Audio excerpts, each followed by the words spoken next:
La matinale de Radio Classique avec David Abiker. Stéphane, votre invitée, c'est l'ancienne présidente de Bec Industrie. Elle est investisseuse, elle est membre du collectif Trop c'est trop et elle a publié en 2016 « Patron, tenez bon ». Avec Del Sol Avocat.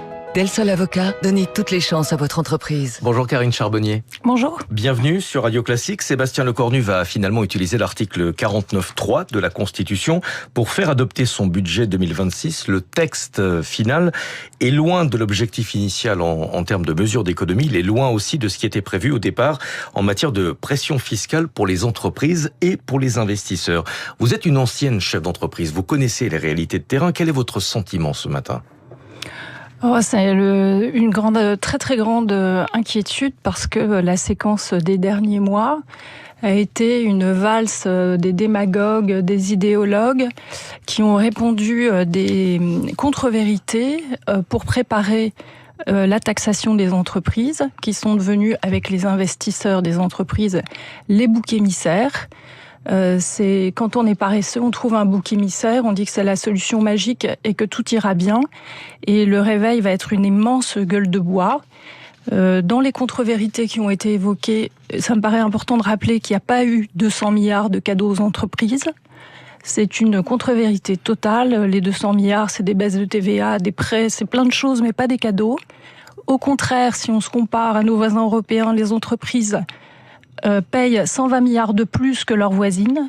Donc s'il y a des cadeaux, c'est bien dans l'autre sens. Et donc faire croire aux électeurs que c'est en taxant plus qu'on va créer de l'emploi, qu'on aura de l'investissement, c'est grave. Est-ce que vous avez le sentiment que le débat budgétaire a réellement été mené avec des arguments économiques ? Le président du MEDEF, Patrick Martin, parlait il y a quelques jours d'une cuisine politicienne qui accable les entreprises pour flatter l'opinion. C'est exactement ce que je viens de dire. Je pense que les députés sont en pleine démagogie électorale, ne veulent pas avouer qu'ils sont incapables de trouver des solutions pour redresser notre pays. Et voilà le résultat aujourd'hui. Et c'est très très inquiétant. J'ai lu la lettre aux entrepreneurs de Monsieur Lecornu, qui nous dit que il est vraiment désolé d'avoir renoncé à la baisse de la CVAE, mais que grâce à ça, on évite la réduction des allègements sur les charges sociales. Je répète que les allègements des charges sociales, c'est de l'impôt déguisé en France, c'est pas de la cotisation sociale. Et avoir découvert qu'on avait envisagé de supprimer ou de réduire les allègements sociaux, ça n'a fait que accroître mon inquiétude sur l'avenir de l'économie française. La CVAE, on le rappelle, c'est l'un des principaux impôts de production en France. Dans le débat budgétaire, on a entendu un peu tout et n'importe quoi. Certains députés, notamment, ont comparé une taxe de 2% sur les actifs des holdings avec une taxe de 20% sur les bénéfices des entreprises aux États-Unis, pour tenter de nous expliquer au final que les entreprises étaient moins taxées en France qu'aux États-Unis. En réalité, les actifs d'une société n'ont absolument rien à voir avec les bénéfices, ce n'est pas la même chose. Comment est-ce qu'on explique qu'une partie de la classe politique ait aussi peu de connaissances en matière d'économie ? Alors effectivement, Philippe Brun, ce week-end, sur France Info, a à nouveau dit qu'on devrait se réjouir que 2% c'était rien comparé à 20% de taxes sur les dividendes, sur les résultats aux États-Unis.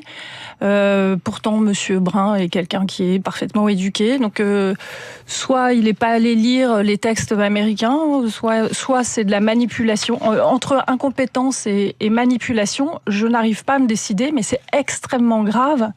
Parce que le résultat, c'est qu'à la fin, on n'aura plus que des investisseurs étrangers dans notre pays, parce que la fameuse taxe Duckman ou la taxe holding préparée par le gouvernement, par les fonctionnaires de Bercy qui ont eux-mêmes dit qu'ils s'inspiraient de la taxe américaine. Donc même Bercy est manipulateur dans ses propos. C'est une attaque sur les investisseurs français spécifiquement. Donc ça veut dire qu'on ne veut que des investisseurs étrangers dans notre pays. Mais vous avez l'impression que le débat a surtout été mené par des idéologies plutôt que des arguments économiques. En France, l'idée d'aller faire les poches des plus riches plaît au plus grand nombre. Et ça a depuis pratiquement toujours été comme ça. Oui, c'est la technique du bouc émissaire. C'est très confortable le bouc émissaire, c'est la baguette magique. Ça marche aussi bien à l'extrême droite que tout l'arc de gauche, puisque Monsieur Brun du Parti Socialiste, que de Monsieur Lombard aussi ce week-end, notre ministre du Budget. Tout le monde rentre là-dedans pour masquer son incompétence. En France, on dit souvent que la population n'a pas une culture économique très développée. C'est votre sentiment également ? C'est pour Oui. cette raison que tout ce qu'affirment les députés passe facilement dans l'opinion ? Je me souviens plus bien, mais il me semble que j'ai lu des études internationales. Probablement que c'est testé dans PISA. La culture économique des Français est nulle. Elle est enseignée, je pense, de manière partisane. Il n'y a qu'à lire les livres scolaires. Et c'est grave, voilà le résultat. Oui. Le gouvernement a beaucoup insisté sur la nécessité d'avoir un budget. Pour autant, est-ce qu'il fallait accepter un budget à n'importe quelle condition ? La Belgique, l'Espagne notamment, ont fonctionné pendant des mois, des années, sans budget, sans pour autant que ce soit la catastrophe. Oui, et je me souviens, puisque je suis frontalière de la Belgique, j'avais suivi l'année où il y avait eu 13 mois, je crois, sans budget. C'était l'année où la Belgique avait eu la plus forte croissance européenne. Donc, et l'Espagne actuellement affiche la plus forte croissance européenne également. Ouais. Est-ce que vous pensez que ce serait finalement salutaire que le gouvernement soit censuré ? Ou est-ce que la raison l'emporte et il nous faut malgré tout un budget ?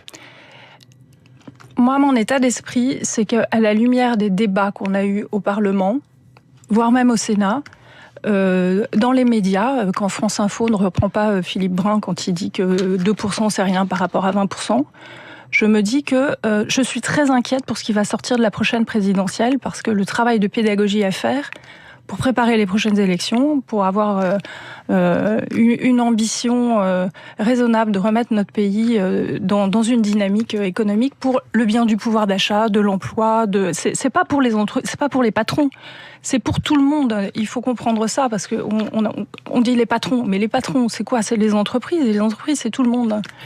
Et je pense qu'on est très loin. Donc, très sincèrement, entre Carib et Silla, je ne sais pas.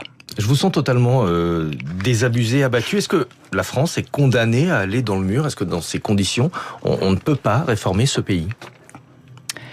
Il faut que... parfois, je me dis, parce que ça fait des décennies que les entreprises françaises sont totalement surtaxées, et parfois je me dis, l'économie française, c'est devenu un magasin de porcelaine extrêmement fine qui est prête à casser parce qu'il n'y a plus de chair, il n'y a plus rien. Et on a des éléphants là dans le magasin de porcelaine qui sont prêts à tout casser, alors qu'on devrait avoir des adultes dans la pièce. Merci beaucoup, Karine Charbonnier, pour votre témoignage ce matin. Ancienne chef d'entreprise, investisseuse et membre du collectif Trop, c'est trop. Merci à tous les deux, Stéphane. À demain pour la matinale de l'économie, à suivre les coulisses de la politique, et Emmanuel Macron qui cherche un moyen de reprendre l'initiative politique. Mais avant, et si nous parlions français, voici Karine Dijoux, Radio Classique.